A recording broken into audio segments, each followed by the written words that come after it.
Vamos a empezar el programa de la mañana, precisamente conversando sobre el dengue con el asesor científico de Nativa, Ricardo Bolkins. Ya se encuentra en los estudios y con quien vamos a hablar precisamente de la prevención y de lo que no se ha hecho en todo este tiempo y frente a esta desgracia. Ricardo, ¿cómo estás? Buenos días. ¿Cómo estás? Buenos días. Empezamos mal, ¿no? El día porque ya se sabía lo que esto iba a suceder. Es realmente lamentable, no debería estar sucediendo. Tenemos una gran cantidad de información disponible y la pregunta, como tú dices, como tú bien dices, es ¿qué es lo que está fallando? Y claramente tiene que ser toda una cadena, ¿no? Y las responsabilidades tienen que estar identificadas. Vamos a empezar el día de hoy mostrándoles algunas fuentes, como siempre. En primer lugar, quisiera compartir con ustedes alguna de la información disponible para todos. Todos pueden ver esta información. Si entran al Ministerio de Salud o simplemente hacen búsqueda y ponen oficina situacional, me parece que es el nombre, ahorita lo vemos, vamos a encontrar esta plataforma donde vamos a encontrar las principales enfermedades, donde vamos a encontrar, por ejemplo, la viruela del mono o viruela símica. Tenemos la información sobre el COVID, tenemos información sobre el dengue, tenemos información sobre la hepatitis y otras enfermedades más. Si vamos un poquito más allá, vamos a encontrar información sobre la inteligencia sanitaria, sobre alerta y respuesta, sobre información pública, donde quisiera detenerme un minuto. Si vemos la siguiente, vamos a encontrar información sobre clima y salud. Fíjate qué interesante esta relación, que claramente está vinculada con las temperaturas, con la humedad y el contexto que está viviendo gran parte del país. Tenemos información sobre la influencia aviar, tenemos más información sobre cada uno de estos y otra vez aparece información sobre el dengue junto con alertas epidemiológicas. Y además tenemos las redes sociales donde también vamos a encontrar información. Si vemos la siguiente, vamos a poder ver justamente los principales temas que el Ministerio nos plantea. Vamos a encontrar aquí la vigilancia y prevención y control del dengue, donde vamos a encontrar algunas sugerencias. Vamos a tener también, sobre la influencia aviar, sobre la vigilancia y prevención del control del IRA, ¿no? Que son las infecciones respiratorias agudas. Si vemos la siguiente, también vamos a poder ingresar a ver mapas. Y esto es especialmente interesante porque los casos de dengue están identificados. Aquí lo que tenemos es la provincia de Piura, y están identificadas las zonas de calor donde vamos a encontrar, no sé si recuerdan, pero también con el COVID se trabajaron mapas de zonas de calor, donde tenemos una alta concentración de casos, es decir, donde justamente debemos de actuar. Debo decir que la fumigación es muy importante, pero no es la única acción que podemos tomar, porque tenemos que preguntarnos primero por qué tenemos mosquitos, cuáles son las condiciones, ¿no? Es decir, no solamente poner la curita, sino, como tú bien dices, hay un tema de vivienda, hay un tema de prácticas sociales, hay un tema de condiciones de las viviendas, etc. Si vemos la siguiente, vamos a poder ver otro mapa, ¿no? Aquí la espacialización de la información es vital, ¿no? Y vamos a poder encontrar hasta la fecha del corte, que es del 7/6 de este año, o sea, ayer. Y vamos a poder ver toda la información a nivel provincial, ¿no?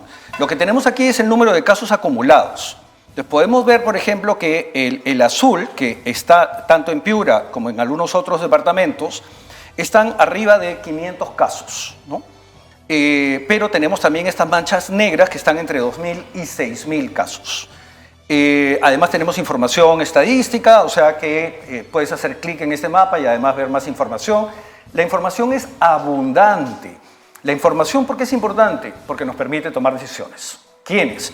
Bueno, justamente especialistas en medicina, en epidemiología, políticos, la parte administrativa. Toda esta información existe. Y el Ministerio además hace, déjame ver exactamente el nombre, que eso es la sala situacional, ¿no? La sala de situación de salud. Pero lo que tengo aquí es el informe del año pasado. No podemos decir que no sabíamos que esto iba a suceder.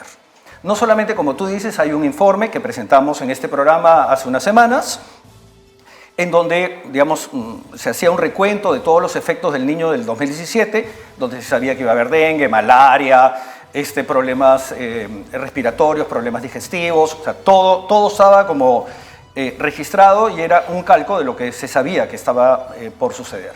sino que además el año pasado ya teníamos esta información. Esta es información al 30 de junio. Si vemos el siguiente gráfico, vamos a ver justamente los últimos años. Tenemos el 2018, 2019, 2020, 2021 y 2022. Es decir, justo después del Niño, ¿no? Es donde tenemos otro pico muy grande. Lo vamos a ver en un gráfico más adelante. También tuvimos dengue en el año 2019 y 2020. Es decir, a finales del 19 y comienzos del 20, que corresponde con el verano. También tuvimos otro pico a finales del 20.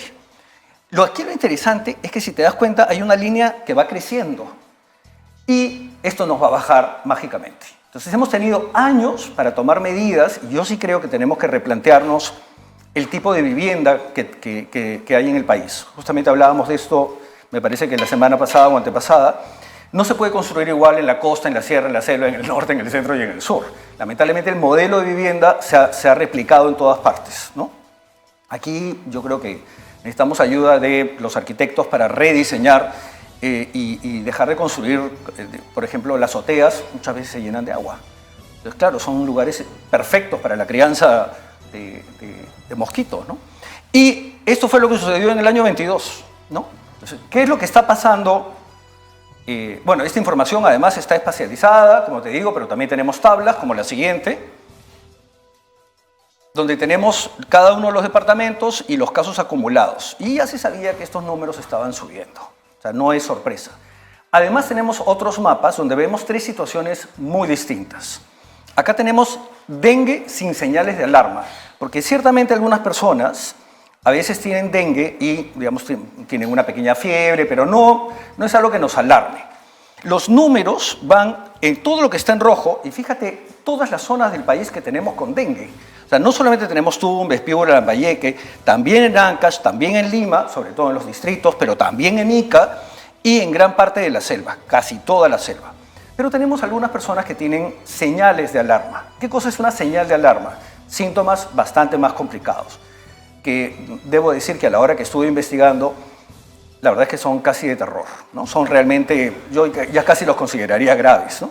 Y fíjate la situación, con 30 por 100.000, ¿no? O más, ¿no? Tenemos otra vez gran parte del país. Y finalmente tenemos el dengue grave. El dengue grave ya pone en riesgo tu vida, son síntomas muy, muy graves, extremos. Y claro, podríamos decir, bueno, no te preocupes, no es tan alto, ¿no? Pero fíjate los números que tenemos el día de hoy. Si vemos el siguiente mapa, que es el último de este informe del año 22, si vemos el siguiente mapa, por favor, vamos a poder ver toda esta información a nivel departamental. Entonces, fíjate lo que pasó en el año 2017, ¿no? Y lo que pasó en el año 22. Entonces, si pensamos que, bueno, ya está, se acabó, este año está superando claramente los números del 2017. Toda esta información está a nivel provincial, tenemos todo Piura cubierto. Entonces, ¿por qué este año tendría que ser distinto si no han mejorado las condiciones de vida? Estamos hablando agua potable, gestión de excretas, estamos hablando de, como te digo, las casas, ¿no? Muchas casas no tienen más que pisos de tierra, las paredes no son de material noble, muchas veces ni ventanas tenemos. Entonces, claro, hay que pensar de repente en toda una campaña de mallas, por ejemplo, ¿no? Ahora, tienes que salir de tu casa en algún momento. Entonces, las mallas no van a resolver tampoco todo, ¿no?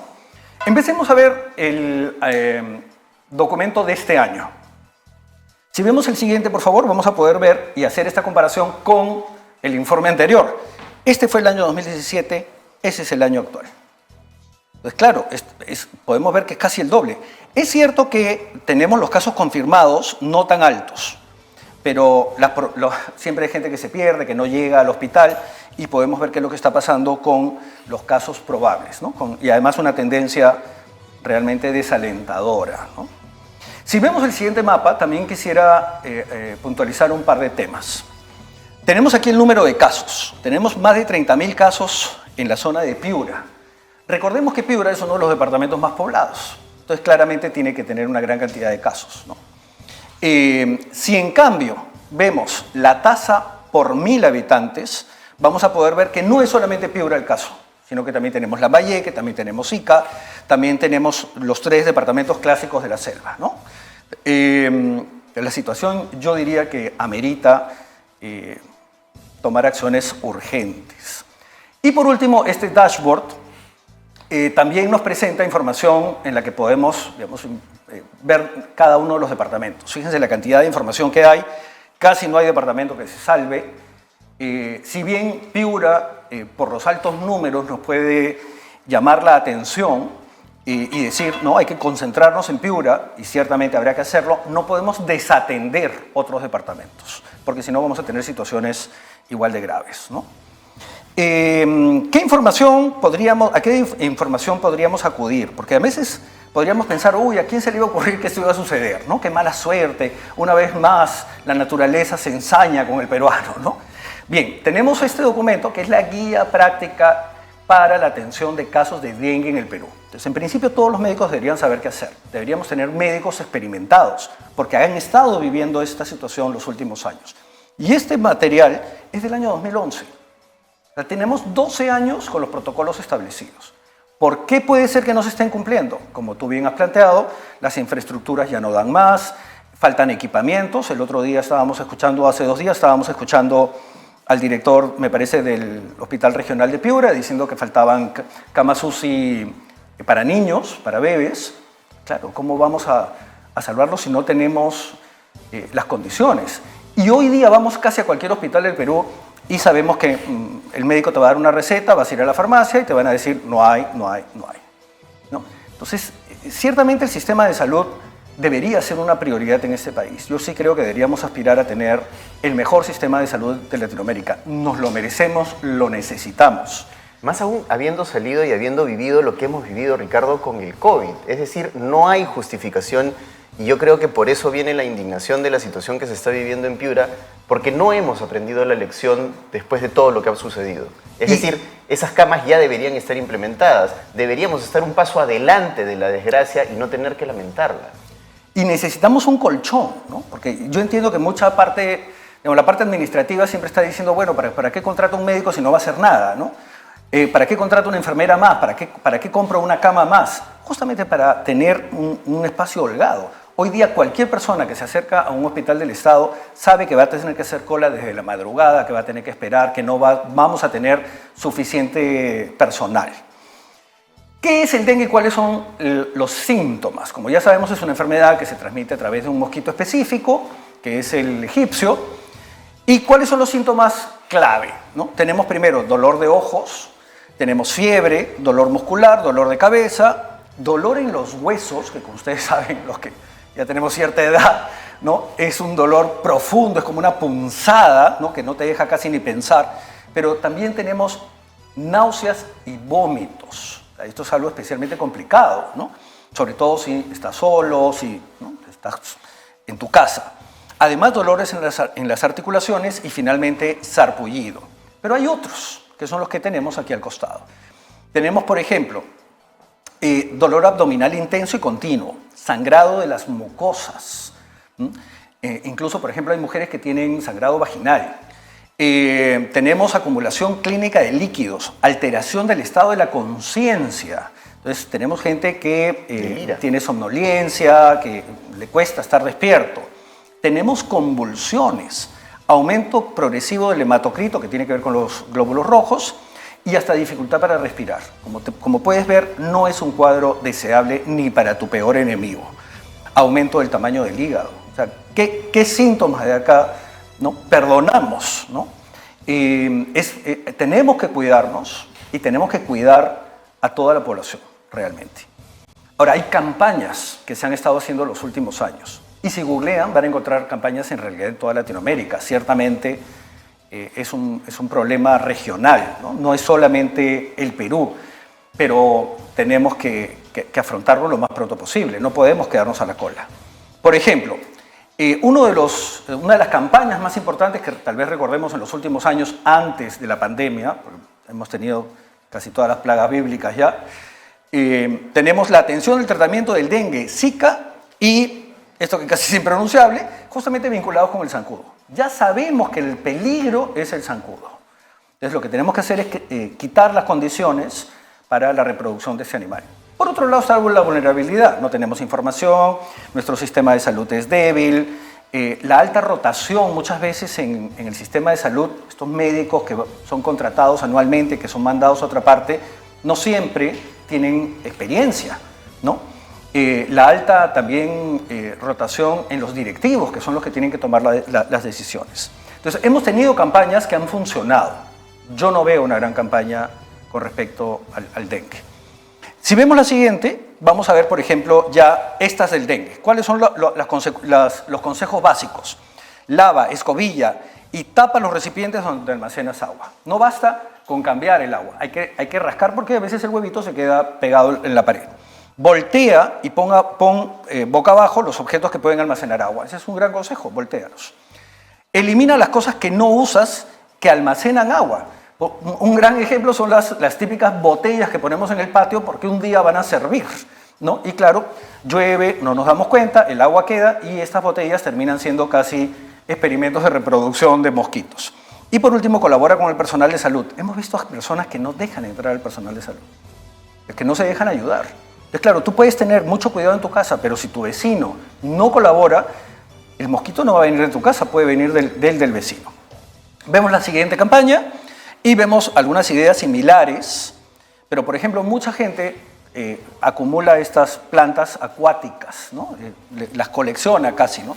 Por ejemplo, los tanques de agua. Tenemos que revisar estos tanques de agua periódicamente, hay que limpiarlos y tal vez haya que hacerlo más de una vez al año. Todo lo que sean floreros, llantas, en la parte baja de las llantas muchas veces se acumula agua. Las piscinas armables que son tan típicas de verano, ¿no? Hay varios temas, incluso las cáscaras de coco, que son pequeños, ¿no?, envases y que al final pueden cargar agua. Si vemos la siguiente, vemos un dibujito medio infantil, pero me pareció especialmente interesante este tema, los techos, ¿no?